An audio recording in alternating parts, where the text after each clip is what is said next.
여름에서 가을로 넘어가는 환절기에는 특히 조심해야 할 질병이 하나 있어요. 바로 뇌졸중입니다.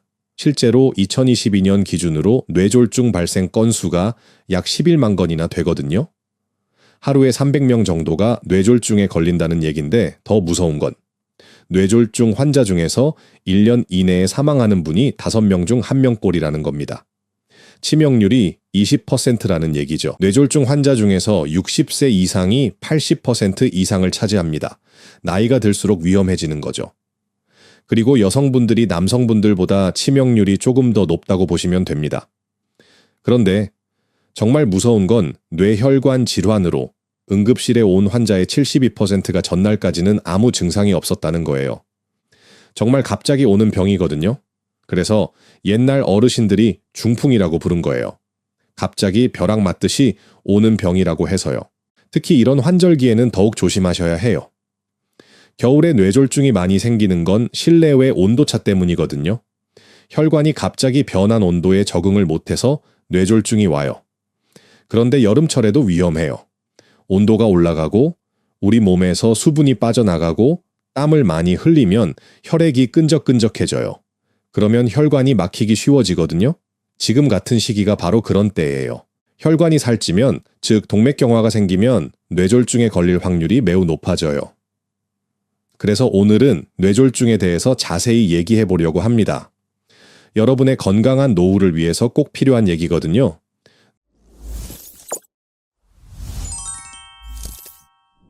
뇌세포는 혈액 공급이 중단되면 1분마다 수백만 개씩 죽어가요. 그래서 뇌졸중은 시간이 정말 중요한 병이에요.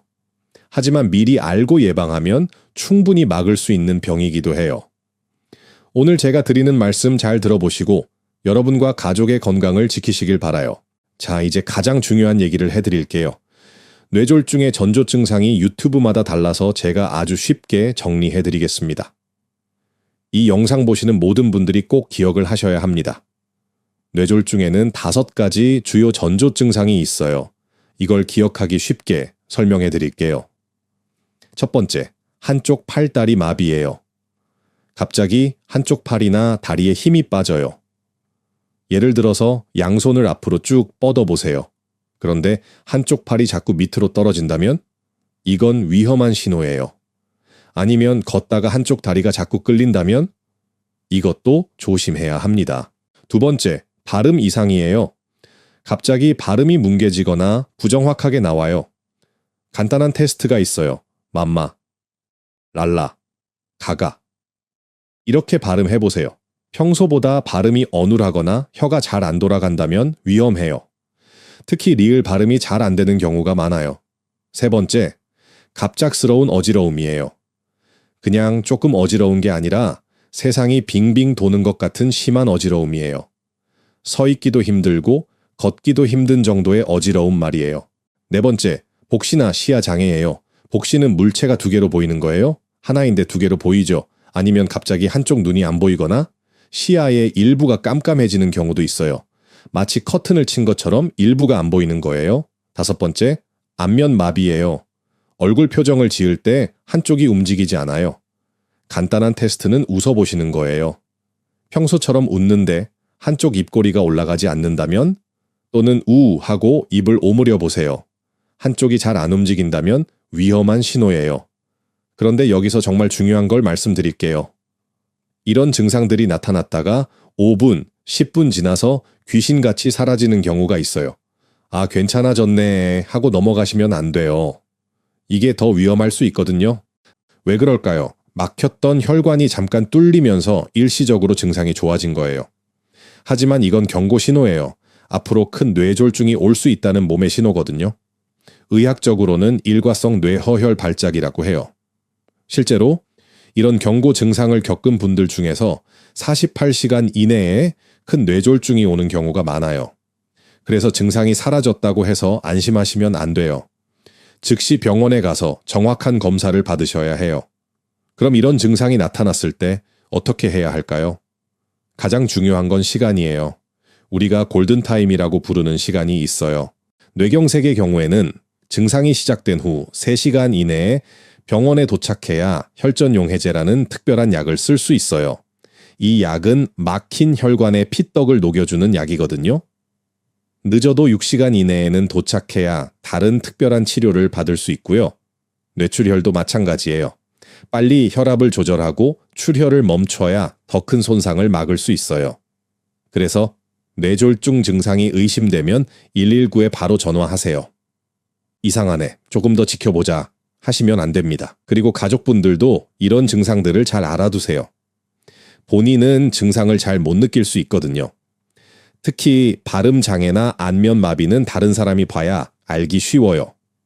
이런 증상들은 하나만 나타날 수도 있고 여러 개가 함께 나타날 수도 있어요. 하나라도 의심되면 즉시 병원에 가세요. 설마 내가 뇌졸중이겠어? 하는 생각은 금물입니다.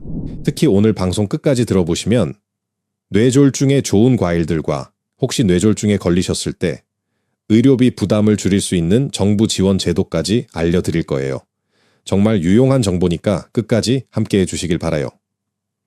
자, 그럼 이제 뇌졸중이 왜 생기는지 그 원인들에 대해서 자세히 알아볼까요? 원인을 알아야 예방도 할 수 있거든요. 그런데 그 전에 한 가지 중요한 걸 다시 짚고 넘어가야겠어요. 많은 분들이 뇌졸중, 뇌경색, 뇌출혈을 각각 다른 병으로 생각하시거든요. 병원에서도 뇌경색은 괜찮은데 뇌졸중은 무섭다고 말씀하시는 분들을 자주 봐요. 하지만 이건 잘못 알고 계신 거예요. 옛날 어르신들이 중풍이라고 부르던 그 병이 바로 지금의 뇌졸중이에요. 한자로는 가운데 중을 쓰지만 뜻은 맞을 중이에요. 우리가 적중한다라고 할 때 그 한자거든요. 갑자기 맞아서 생기는 병이라는 뜻으로 뇌에 문제가 생겨 기능장애가 발생하는 모든 질환을 통칭하는 거예요. 그래서 뇌졸중 안에는 크게 두 가지 질환이 있어요. 바로 뇌출혈과 뇌경색이에요. 이 둘을 합쳐서 뇌졸중이라고 부르는 거고 현대의학에서는 이 모든 걸 뇌혈관 질환이라고 해요. 이제 뇌졸중의 원인을 자세히 알아볼까요? 뇌경색과 뇌출혈로 나뉘는데 각각 원인이 달라요. 먼저 뇌경색 원인부터 볼까요? 우리나라에서 가장 흔한 원인이 바로 동맥경화예요. 고혈압, 당뇨병, 고지혈증 때문에 뇌의 큰 혈관이 좁아지거나 혈관벽에 쌓인 찌꺼기가 떨어져 나가서 뇌혈관을 막는 거예요. 이 찌꺼기를 우리가 피떡이라고 부르는데 의학 용어로는 혈전이라고 해요. 마치 수도관에 녹이 세울어서 관이 좁아지는 것과 비슷해요. 그 녹 덩어리가 떨어져 나가서 다른 곳을 막는 거죠. 두 번째로 흔한 건 소혈관 질환이에요. 뇌의 아주 작은 혈관들이 고혈압 등으로 인해 막히는 거예요. 특히 동양인, 그 중에서도 담배 피우시는 분들에게 많이 나타나요. 담배가 작은 혈관들을 망가뜨리거든요. 세 번째는 심장 색전증이에요. 이게 좀 무서운 원인이에요. 심장에 부정맥, 특히 심방세동이라는 병이 있으면 심장에서 피떡이 생겨요. 그 피떡이 혈액을 타고 뇌혈관으로 이동해서 혈관을 막는 거예요. 이 경우에는 뇌졸중이 갑작스럽고 크게 발생해서 환자의 장애가 심하게 남을 수 있어요. 전체 뇌경색의 약 10%는 원인을 아예 찾지 못하는 경우도 있어요. 그런데 원인을 찾지 못했다고 해서 너무 걱정하지 마세요. 오히려 원인을 찾지 못한 경우가 재발 위험이 낮다고 알려져 있거든요. 이제 뇌출혈 원인을 볼까요? 가장 흔한 건 고혈압성 뇌출혈이에요. 높은 혈압 때문에 혈관이 터져서 생기는 거예요. 혈압이 높으면 혈관벽에 계속 압력이 가해지거든요. 마치 호스에 물을 너무 세게 틀면 호스가 터지는 것과 같아요. 두 번째는 아밀로이드 혈관병증이에요. 나이가 들면서 혈관에 아밀로이드라는 물질이 쌓여서 혈관벽이 약해져요. 그래서 쉽게 터지는 거죠. 이건 나이와 관련이 깊어요. 세 번째는 동맥류예요. 뇌혈관의 일부가 풍선처럼 부풀어 오른 상태를 말해요. 이게 터지면 지주막하 출혈이라는 매우 치명적인 뇌출혈이 생겨요. 사망률이 아주 높거든요. 그런데 계절과도 관련이 있어요. 아까 처음에 말씀드렸죠. 겨울에는 실내외 온도차 때문에 혈관이 갑자기 수축하면서 뇌졸중이 많이 생겨요. 특히 따뜻한 실내에서 추운 화장실로 갈 때 조심하셔야 해요. 여름철에는 탈수 때문에 위험해요. 땀을 많이 흘리면 혈액이 끈적끈적해져서 혈전이 생기기 쉬워져요. 그래서 물을 충분히 드시는 게 중요해요. 그리고 지금 같은 환절기에는 일교차가 크잖아요? 아침에는 춥다가 낮에는 덥고 이런 온도 변화에 혈관이 스트레스를 받아요. 특히 나이 드신 분들은 혈관의 탄력이 떨어져서 더 위험해요. 또 다른 중요한 원인이 생활 습관이에요. 흡연은 혈관을 직접적으로 손상시켜요. 과음도 혈압을 올리고 부정맥을 유발할 수 있어요. 운동 부족은 혈액순환을 나쁘게 하고 스트레스는 혈압을 올려요. 식습관도 중요해요.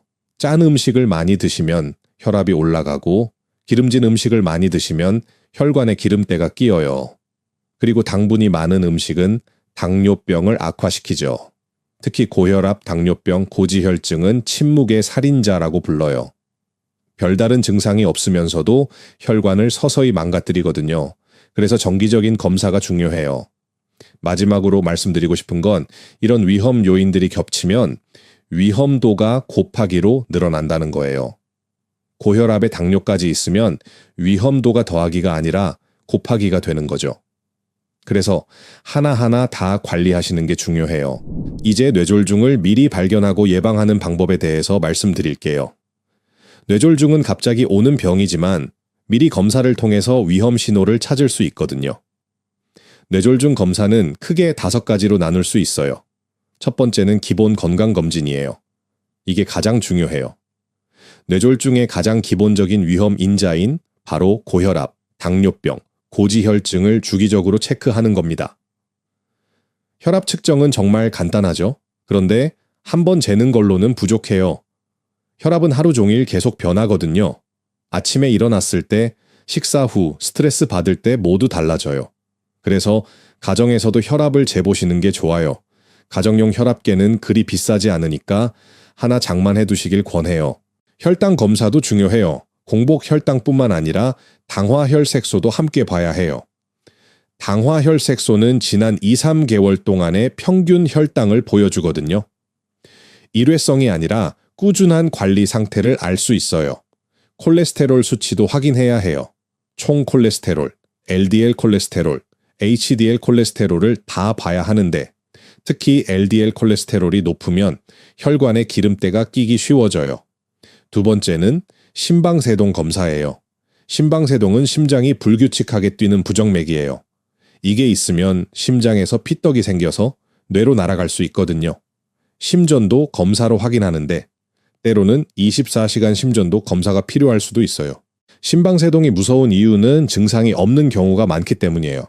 본인은 전혀 모르는데 심장에서는 피떡이 만들어지고 있을 수 있거든요. 그래서 정기적인 심전도 검사가 중요해요. 세 번째는 경동맥 초음파예요. 경동맥은 심장에서 뇌로 혈액을 공급하는 목의 혈관이에요. 이 혈관이 좁아지거나 혈관벽이 두꺼워져서 동맥경화가 진행되었는지 확인할 수 있어요. 그런데 이 검사로 혈관 상태를 정확히 알 수 있어요. 네 번째는 뇌 MRI와 MRA예요. MRI로는 뇌 자체의 손상이나 과거의 미세한 뇌경색, 뇌출혈 흔적을 찾아낼 수 있어요. 본인도 모르게 작은 뇌경색이 있었던 경우가 의외로 많거든요. MRA는 뇌혈관을 보는 검사예요. 뇌혈관의 협착이나 풍선처럼 부풀어 오른 뇌동맥류를 찾아낼 수 있어요. 자기장을 이용해서 촬영하는 거라 조영제나 방사선 노출 걱정이 없어요. 다섯 번째는 수면 다원 검사예요. 수면 무호흡증이 있는지 확인하는 거예요. 심한 코골이는 수면 중 산소 부족을 일으켜서 뇌졸중 위험을 높여요. 잠을 자는 동안 호흡, 심박수, 산소 포화도 등을 측정하는 검사거든요. 코골이를 단순히 시끄럽다고만 생각하시면 안 돼요. 특히 코를 골다가 갑자기 조용해지고 다시 큰 소리로 숨을 쉬는 패턴이 반복된다면 수면 무호흡증일 가능성이 높아요. 그럼 이런 검사들을 언제, 얼마나 자주 받아야 할까요? 60세 이상이시라면 최소한 1년에 한 번은 기본 건강검진을 받으시는 게 좋아요. 혈압, 혈당, 콜레스테롤은 특히 3에서 6개월마다 확인하시고요. 경동맥 초음파나 뇌 MRI 같은 정밀 검사는 2-3년에 한 번 정도면 충분해요. 다만 고혈압, 당뇨병, 심장병이 있으시다면 더 자주 받으시는 게 좋겠죠. 이제 여러분이 가장 궁금해하실 얘기를 해드릴게요. 뇌졸중에 좋은 과일들이에요. 지금이 여름에서 가을로 넘어가는 시기니까 이 계절에 드시기 좋은 과일들로 골라봤어요. 첫 번째는 블루베리예요. 이 작은 열매가 정말 대단한 효능을 가지고 있어요. 블루베리에는 안토시아닌이라는 성분이 들어있거든요. 이게 강력한 항산화제예요. 뇌혈관의 염증을 줄이고 산화 스트레스를 완화시켜줘요. 또 혈관 내피세포 기능을 개선해서 혈압을 안정화시키는 효과도 있어요. 장기적으로는 인지 기능 유지와 치매, 뇌졸중 위험 감소에도 도움이 돼요. 블루베리에는 비타민C, 비타민 K, 망간도 풍부하고요. 블루베리는 생으로 드셔도 좋고 요구르트에 넣어 드셔도 좋아요. 냉동 블루베리도 영양소가 거의 그대로 남아있으니까 계절에 상관없이 드실 수 있어요. 두 번째는 사과예요. 하루 한 개 사과는 의사를 멀리한다는 말이 있잖아요. 정말 맞는 말이에요. 사과에는 팩틴이라는 수용성 식이섬유가 들어있어요. 이게 혈중 콜레스테롤과 당분 흡수를 억제해줘요. 또 퀘르세틴이라는 성분도 있는데 이게 항염, 항산화 작용을 해서 혈소판 응집을 억제해요. 쉽게 말해서 피가 뭉치는 걸 막아주는 거죠. 그래서 혈전 예방에 도움이 돼요. 사과의 칼륨은 혈압 조절에도 기여해요. 사과는 정말 심뇌 혈관 질환 예방 효과가 입증된 과일이에요.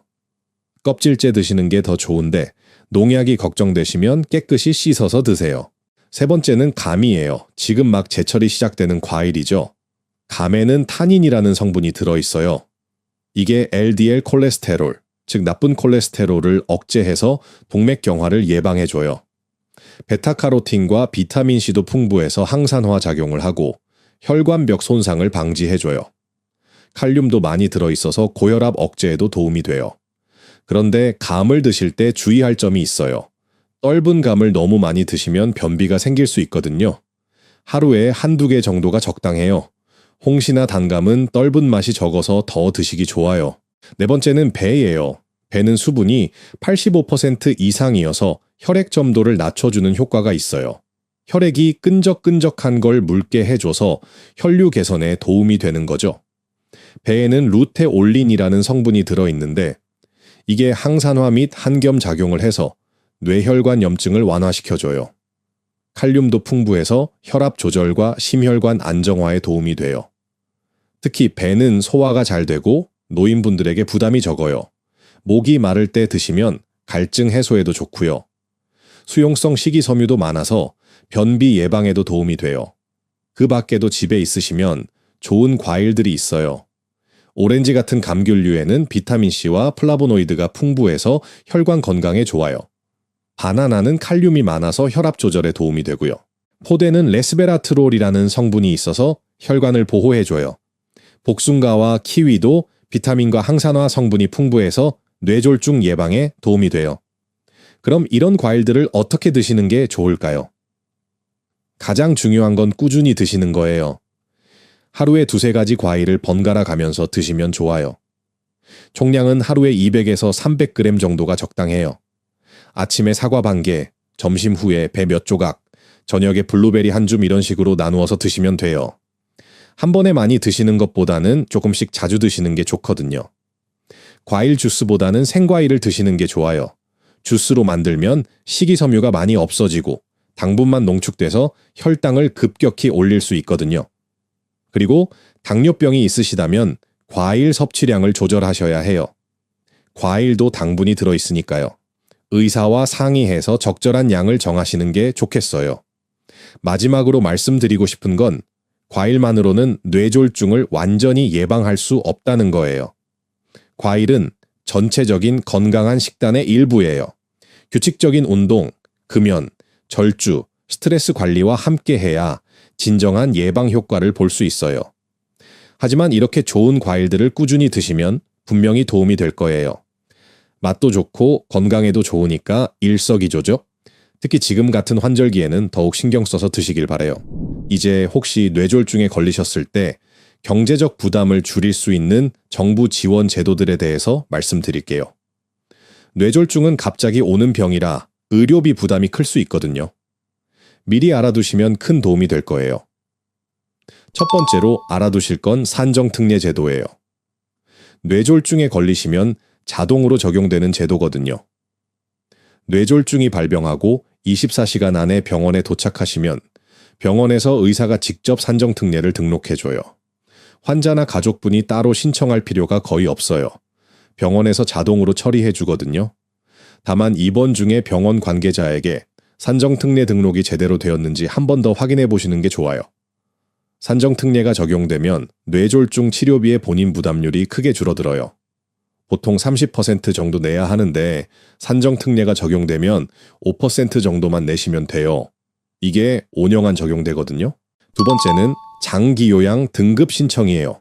이건 가족분이 직접 신청하셔야 해요. 뇌졸중으로 인해 일상생활에 도움이 필요하시다면 꼭 신청해 보세요. 기다릴 필요 없이 바로 신청할 수 있어요. 국민건강보험공단 지사에 직접 가서 신청하시거나 전화로 1577-1000번에 문의하시면 됩니다. 전화로도 바로 접수가 가능해요.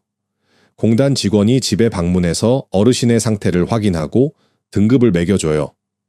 등급이 나오면 요양보호사 서비스, 데이케어 센터 이용, 복지용구 대여 같은 혜택을 받을 수 있어요. 이것도 본인 부담금이 15에서 20% 정도예요. 세 번째는 장애 등급 신청이에요. 뇌졸중으로 인한 뇌병변 장애가 있을 때 신청할 수 있어요. 다만 이건 발병 후 6개월이 지나야 신청할 수 있어요. 왜냐하면 6개월 정도는 회복 가능성이 있기 때문이에요. 동주민센터, 즉 동사무소에 가서 장애 등록 신청을 하시면 됩니다. 의사의 진단서와 검사 결과지를 함께 제출해야 해요. 장애 등급이 나오면 각종 세금 혜택, 교통비 할인, 의료비 지원 등의 혜택을 받을 수 있어요. 네 번째는 의료비 지원 제도예요. 여러 가지가 있는데 먼저 병원 자체 지원부터 알아보세요. 입원한 병원 사회복지사에게 우리 병원에 의료비 지원이 있나요? 하고 물어보시면 안내해줘요. 병원마다 다르거든요. 지자체 긴급 의료비 지원도 있어요. 갑자기 큰 의료비가 들었을 때 거주지 동사무소에 문의해보세요. 생활 형편을 보고 도와주는 제도예요. 소득과 재산 기준이 있지만 급작스러운 의료비 때문에 경제적 어려움이 생겼을 때 도움을 받을 수 있어요. 국민건강보험공단의 재난적 의료비 지원도 중요해요. 의료비가 가계소득의 일정 비율을 넘으면 지원받을 수 있는 제도예요. 공단 지사에 직접 신청하시거나 병원 사회복지사가 대신 신청해 줄 수도 있어요. 정리해서 말씀드리면 핵심 창구가 세 곳이에요. 병원 사회복지사, 동사무소, 국민건강보험공단이에요. 병원 사회복지사는 산정특례와 병원 자체 지원을, 동사무소는 장애 등급과 지자체 긴급 의료비를, 국민건강보험공단은 장기요양 등급과 재난적 의료비를 담당해요. 신청할 때 필요한 서류들도 미리 준비해 두시면 좋아요. 진단서, 의무기록지, 가족관계증명서, 소득증명서, 통장사본 같은 것들이에요. 서류가 복잡해 보이지만 각 기관에서 친절하게 안내해 주니까 걱정하지 마세요. 그리고 한 가지 더 말씀드리고 싶은 건 이런 제도들을 이용하시는 걸 부끄러워하지 마세요. 국가에서 만든 정당한 제도예요. 평생 세금 내고 건강보험료 내신 분들이 어려울 때 도움받는 거는 당연한 권리거든요. 신청이 복잡하거나 어려우시면 가족분들이나 주변에서 도움을 받으세요. 병원 사회복지사들은 이런 일이 전문이니까 언제든 상담받으시면 됩니다. 혼자 끙끙 앓지 마시고 적극적으로 도움을 요청하세요. 마지막으로 이런 지원 제도들은 계속 바뀔 수 있어요.